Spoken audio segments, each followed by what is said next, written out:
Research Log 24. I have prepared the main module with a rather large sample of an anomalous resource found in a crater, after it had been spotted shooting across the night sky with a cosmic blue trail. I have decided to label this resource under the identification title of Experiment A435b.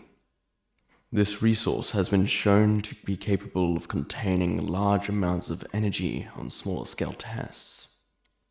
And in my hypothesis, with a larger scale sample, it could just have enough power to tear a rather sizable rift in space.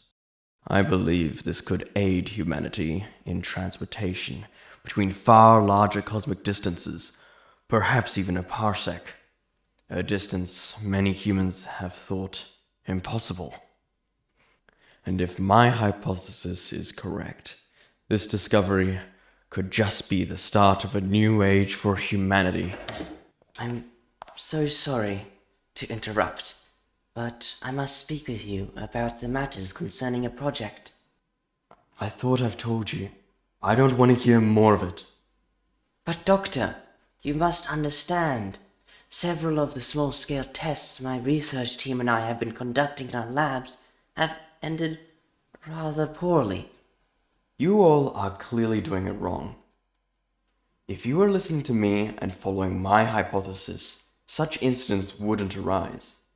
Instead of acting like fools and tweaking it to what you think is possible, without you even knowing the proper limitations. Fools? You call us fools? You, sir, have been doing nothing but isolating your research while expecting us to catch up. You should know, I don't have enough time to keep everyone on the same page. My research keeps on advancing and growing with each new experiment I do. You could be leagues below my level of research for all I know. Well then, at least it isn't my fault if your experiment creates some catastrophic event that tears through space. Oh, I forgot to turn this little thing off. Okay, and welcome to the tour part of this segment, well, showcase part of the video. I'm messing up my words. And this will be for Experiment 001 Power Fusion, which, if you couldn't guess by now, is a portal. And, well, it's one of my earlier additions to the lab, so it isn't very new, and I could definitely improve it from what I know now.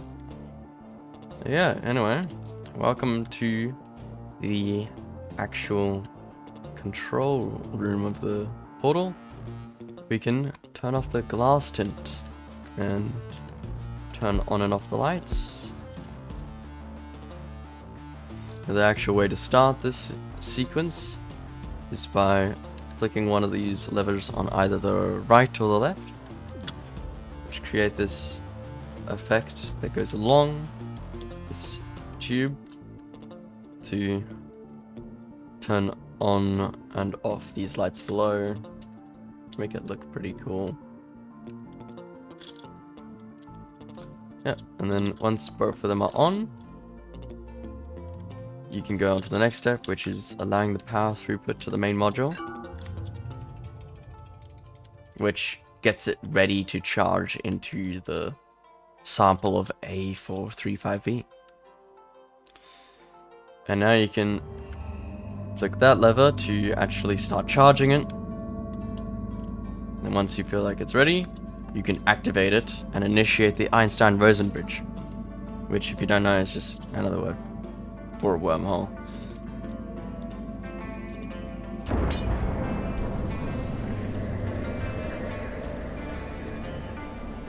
Now, a little thing I'd like to touch on is the lights that just had sparks come out of them, had their fuses blown. If you tried turning back on the lights, the ones that had their fuse blown won't turn on. And you can actually go into the portal, so if you do, it teleports you to an alien world. And there's not much here because it's a placeholder for something I planned to make much bigger, but didn't get around to it. So, yeah. Okay. Alright. There is no shut off sequence, so it's very unflattering.